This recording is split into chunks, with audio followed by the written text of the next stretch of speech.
சென்னை உட்பட தமிழ்நாடு முழுவதும் போதைப்பொருள் கலாச்சாரம் தலைவிரித்தாடுகிறது. மாணவர்கள், இளைஞர்கள் முதல் சினிமா பிரபலங்கள் வரை போதைப் பொருட்கள் பயன்படுத்துவது அதிகரித்துள்ளது. இந்நிலையில் தரமணி உதவி ஆணையாளர் தலைமையிலான தனிப்படை போலீசார் தீவிர கண்காணிப்பில் ஈடுபட்டு வந்தனர். அப்போது மெத்தபெட்டமைன் போதைப்பொருள் விற்பனையில் ஈடுபட்ட ஷாம் சுந்தரை போலீசார் கைது செய்தனர்.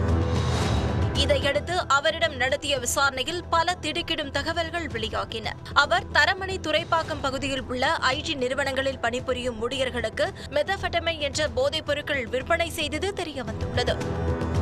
சென்னை வேளச்சேரியை சேர்ந்த 25 வயதான ஷாம் சுந்தர், அம்பத்தூர் அடுத்த பாடி பகுதியைச் சேர்ந்த 26 வயதான ஜெகதீஷுடன் இணைந்து இந்த போதைப்பொருள் விற்பனையில் காசு மேல காசு பார்த்துள்ளார்.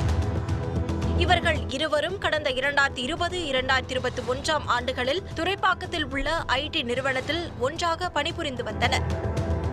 அப்போதே இவர்கள் இருவரும் சேர்ந்து கஞ்சா விற்பனையில் ஈடுபட்டுள்ளனர். கஞ்சா விற்பனை கனஜோராக இருந்ததால் அடுத்த கட்டமாக மெத்தபெட்டமைன் என்ற போதைப் பொருளை விற்பனை செய்ய தொடங்கினர்.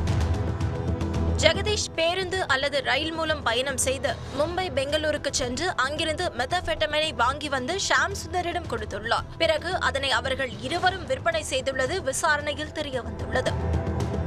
மும்பை, பெங்களூருவில் குறைந்த விலைக்கு வாங்கி வந்து அதனை சென்னையில் உள்ள ஐடி ஊழியர்களுக்கு 1 கிராம் 3500 ரூபாய்க்கு விற்பனை செய்திருக்கின்றனர். இதனையடுத்து அவர்களிடம் இருந்த சுமார் 30,000 ரூபாய் மதிப்புள்ள 5.5 கிராம் மெத்தபெட்டமைன் போதை பவுடரை தனிப்படை போலீசார் பறிமுதல் செய்திருக்கின்றனர்.